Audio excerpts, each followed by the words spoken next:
Hello, guys and gals, and this is going to be a book review for Daniel X, The Dangerous Days of Daniel X, to be exact. This is book one of the Daniel X series. It is a series of 6 books, and I think a manga and a manga adaptation. But I'm sorry, we are going to basically focus on book one in this review. I will be doing a separate review for each of the books and then for the entire franchise as a whole. But it all starts with book one. Now, the interesting thing about this series is that the 6 books are co-written by. Let me just check. 1, 2, I think 4 different people. Wait. Yeah, 4 people.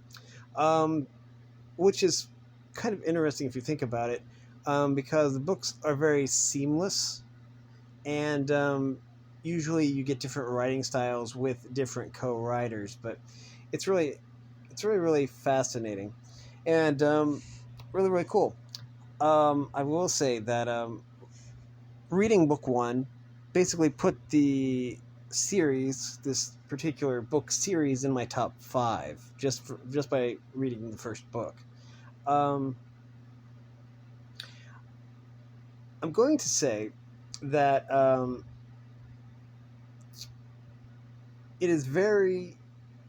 It's going to sound bad, and I get that, but I'll explain this completely. The book was very simply written, and yes, I know it is a young adult book, and I get that. That's why it was simply written. It's a really easy book to grasp. It deals with kind of high-end concepts, but they are very well written, simplified, and easy to understand. And I like that. Usually, if you have books, I'm going to say adult books, but I don't mean adult books. I don't mean erotica or anything like that. I'm talking about series of books that are written for older people.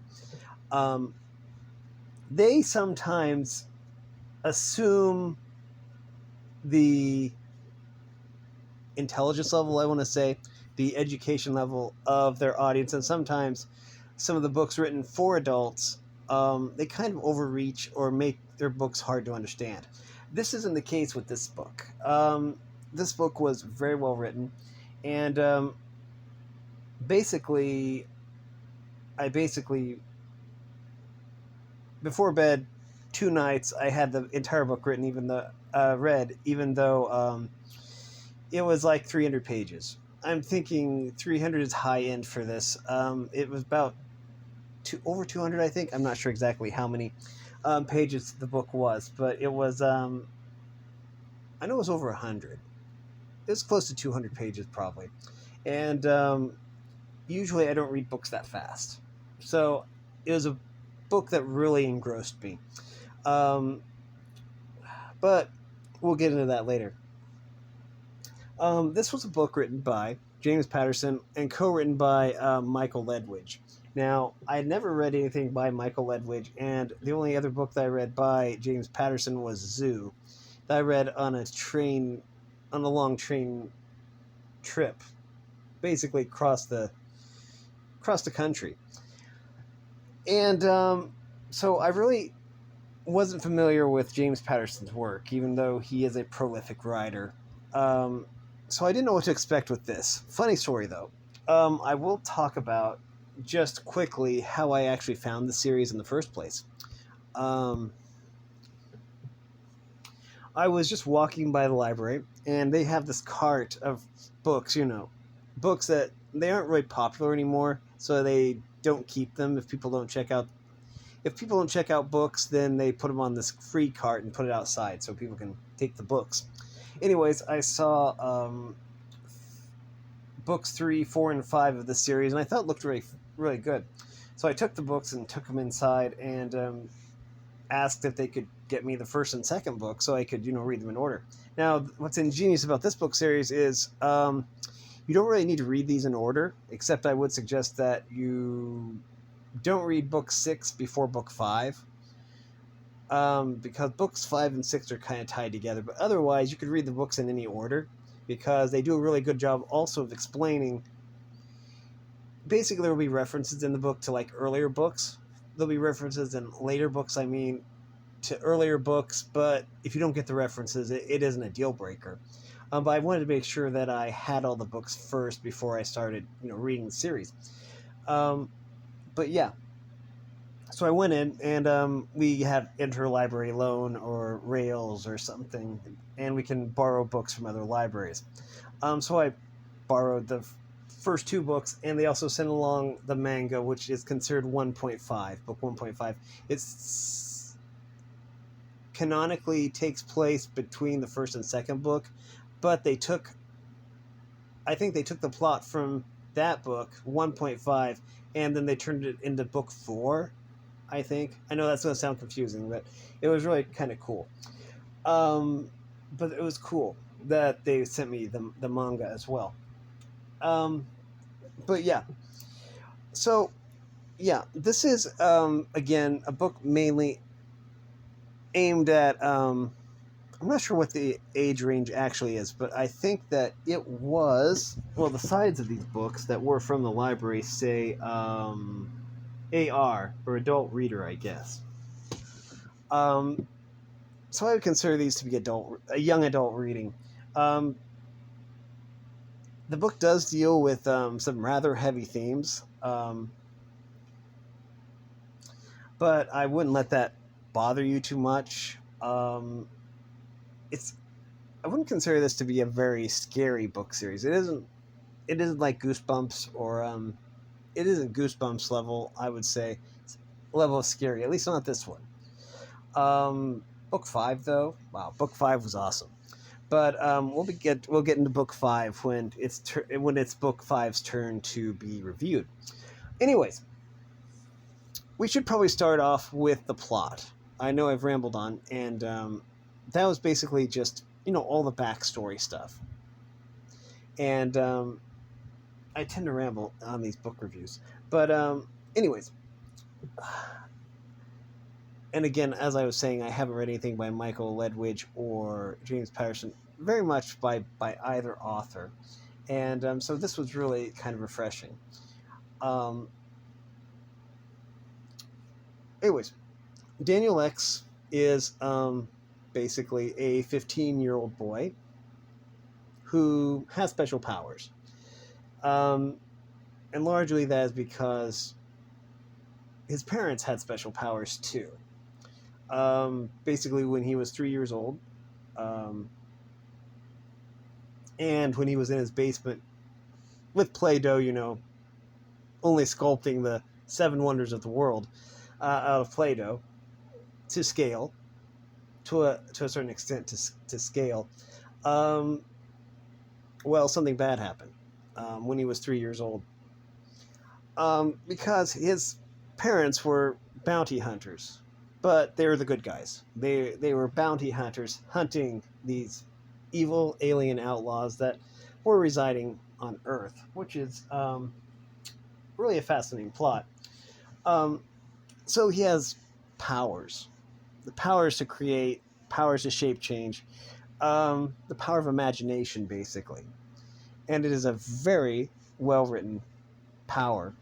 The powers are very well written. So yeah, and that's that.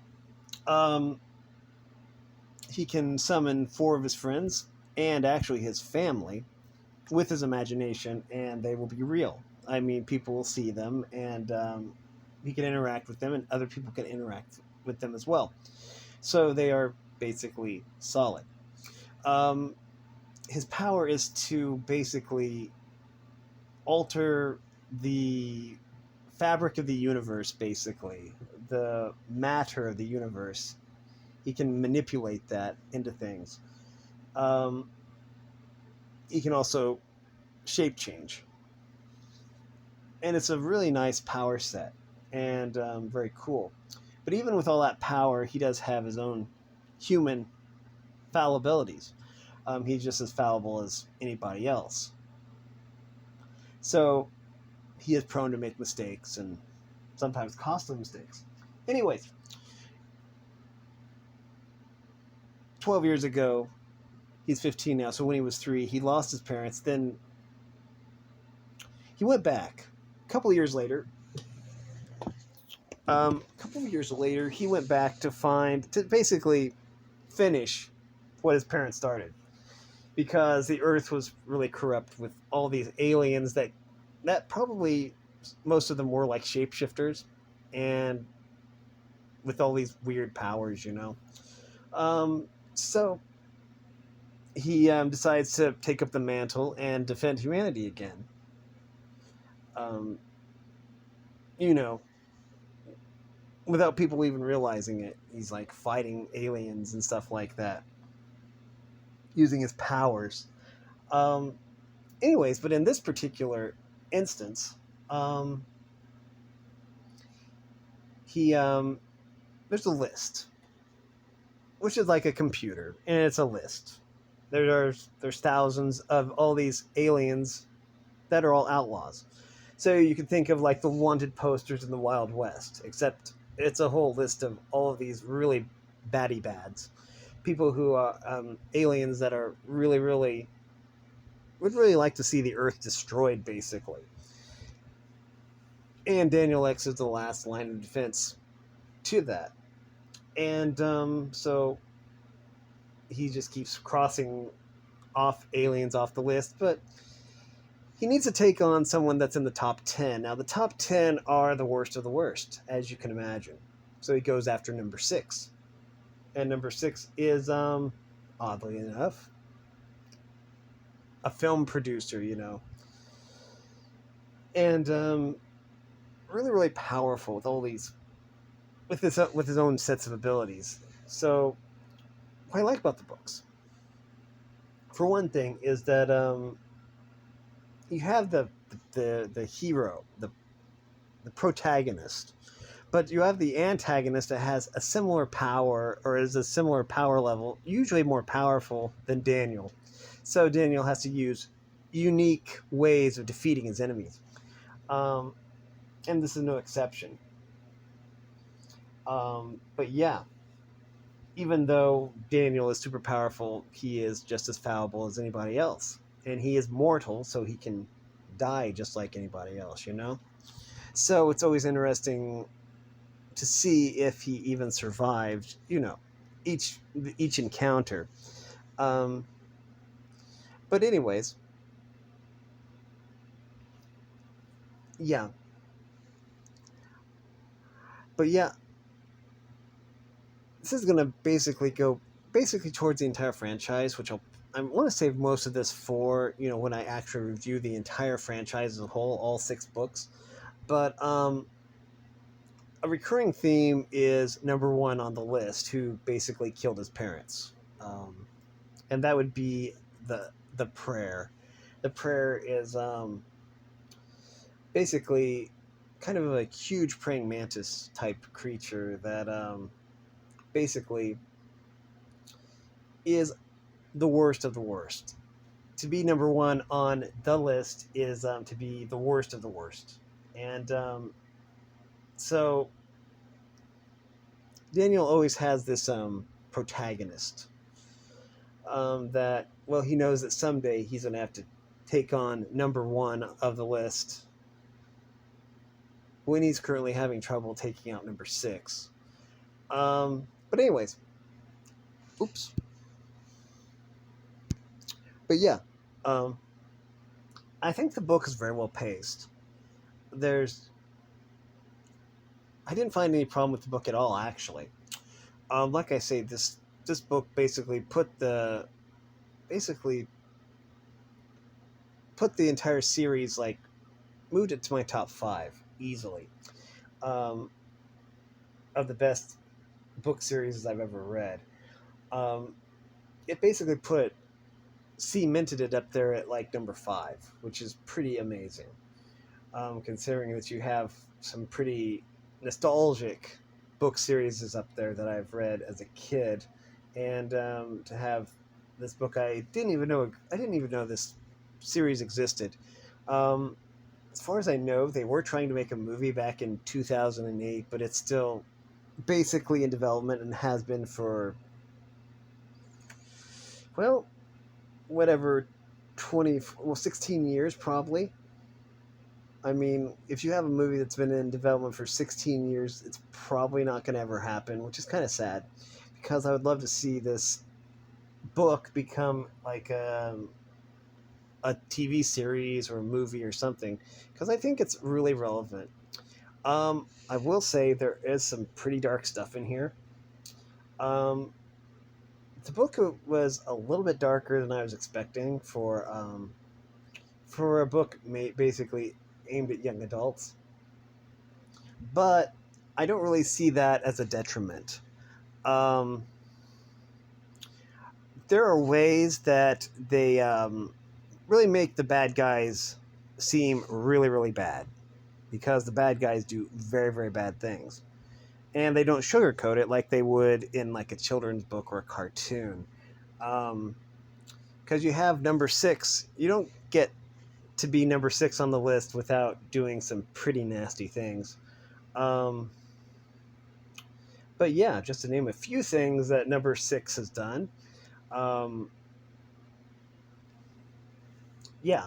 Um, well, um, he enslaves children. He forces children to sell drugs. He kidnaps children. He sells them into slavery. He basically disposes of anyone that gets in his way. He's basically not the worst of the worst, but he's pretty bad. And the book does a good job of basically homing in on that scumminess. I think the book basically addresses all these issues very, very, very, very well, actually. Um, and like I say, this isn't really a scary book, I would say. I'd say it was a tense book because there are a lot of tense moments, and you're like, well, how is he going to get out of this? You know, how is Daniel going to get out of this? But it's a very well written book. Um, but yeah, this is a book that I would highly recommend everyone to read because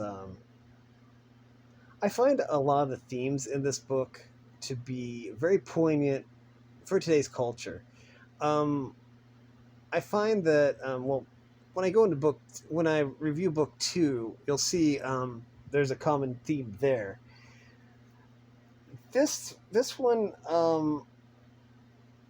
I think there is a moral of the story. Um, basically, it was well written, and I don't know if the moral was really. I think the moral of the story was kind of ambiguous. I think that in book two, they really. I think each book kind of focuses on a different aspect or a different moral. Now, when I say that, I also want to point out that the books don't seem to be pushing any kind of agenda. This is a book from 2008, I believe, but basically there isn't any. You know, some books will push an agenda um, or have some kind of worldview that they are really trying to, get across. And some books are kind of heavy-handed about this, but this one, there aren't really. I think there's like only one reference in here to religion. Um, there's so because Daniel X isn't really a religious person. He's just basically a teenager. So you don't really have to worry about any kind of indoctrination or anything like that because there really isn't any kind of forced morality or anything like that. It's basically just a well written book.